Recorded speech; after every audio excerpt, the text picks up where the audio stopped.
All right, welcome. Come on in. Come on in. Sit down. You come at the right time. Today we're going to talk about Avalon. What beautiful women need to know about the world that sees them. There are women in this world whose beauty arrives before they do. Women who walk into a room and feel the atmosphere shift. And not because of who they are, but because of what others project onto them. And when you're a woman like that, the world becomes intrusive, curious, hungry, demanding, interpreting you before you've even spoken. So today, I want to speak to you. The woman who has lived her life inside that gaze. And I want to begin with the name Avalon. A woman who once chose that name for herself, not as a brand, not as a costume, but as a declaration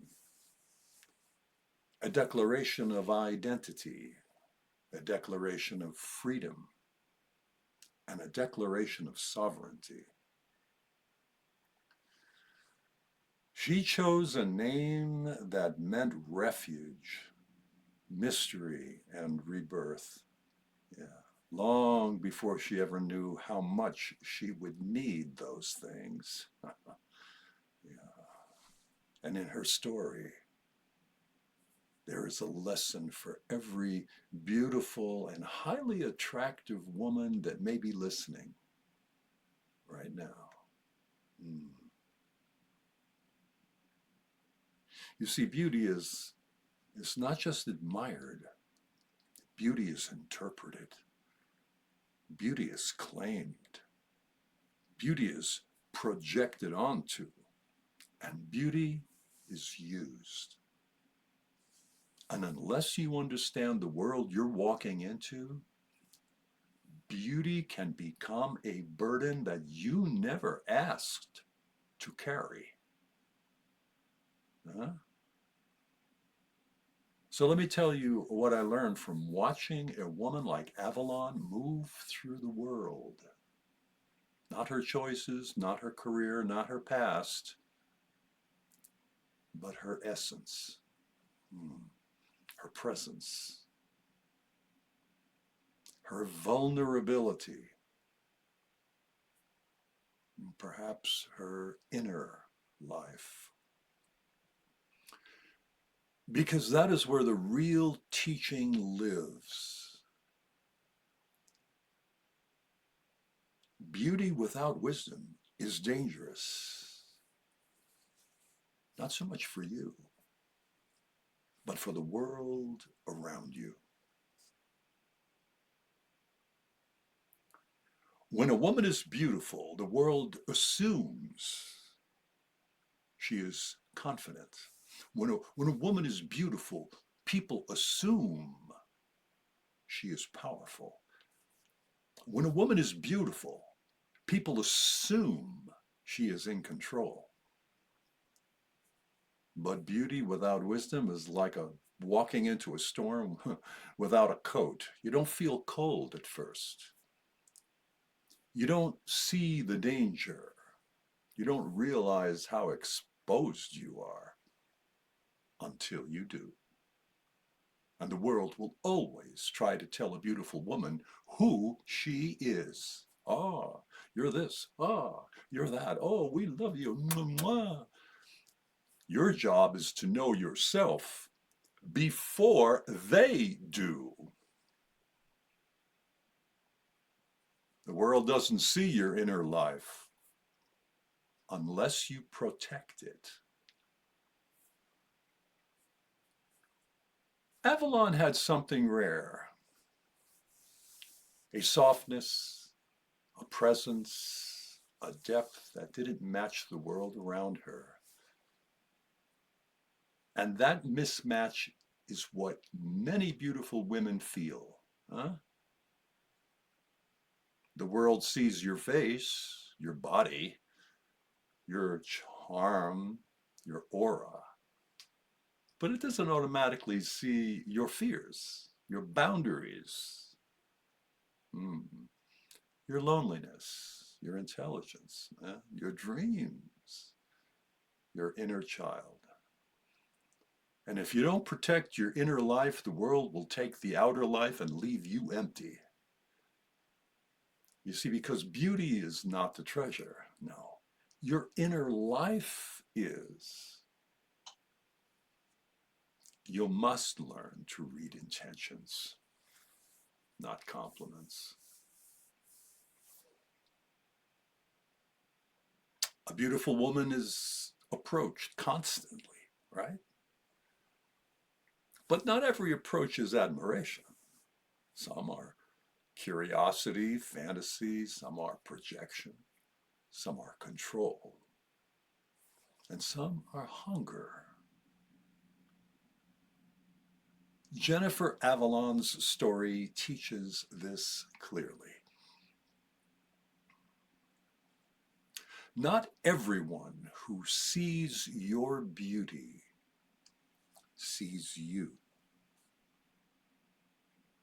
And if you don't learn to read intentions, you will mistake attention for affection and admiration for safety. Get smart, get discerning, and get sovereign. Your intuition is your shield. Your boundaries are your armor.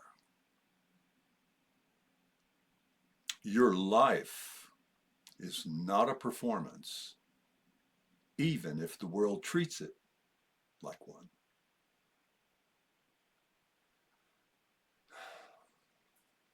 Beautiful women often feel watched, judged, compared, desired, misunderstood.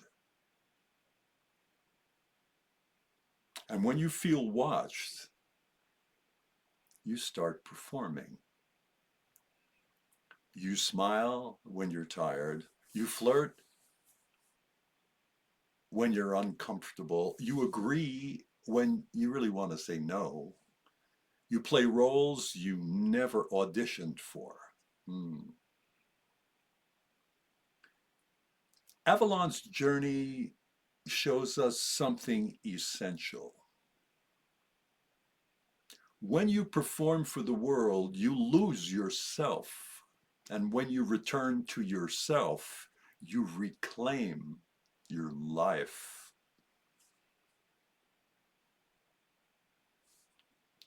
Beauty is not a stage. Your life is not a show. Your soul is not a product. Okay.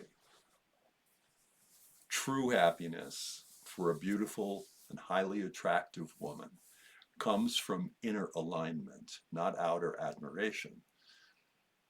Hey, the admiration feels good. Attention feels intoxicating. It's exciting. Desire feels powerful, right? Hey, connection. But none of it lasts. What lasts is inner peace, emotional safety, self-respect, sovereignty, a life that feels like yours, relationships that see your humanity, not your image. Avalon's later life, quiet, simple, grounded, is not a tragedy. Oh no. It is a return. Yeah, a return to herself, a return to her name, a return to the sanctuary she always needed. And that is the lesson. To every beautiful, highly attractive woman listening, your beauty is not your destiny. Your beauty is not your identity. Your beauty is not your value. Your inner life is your value, your sovereignty, your clarity, your wisdom, your ability to stay connected to yourself in a world that constantly tries to pull you out of yourself. Avalon, the woman, the name, the archetype, teaches us this. A beautiful woman becomes powerful the moment she stops being defined by the world and starts being defined by her own inner truth. This is the house of Avalon. This is your sanctuary, and this is where your inner life comes first. Okay? All right. Consider those words. Come back. We have a little time. We'll talk more about your sovereignty and remain.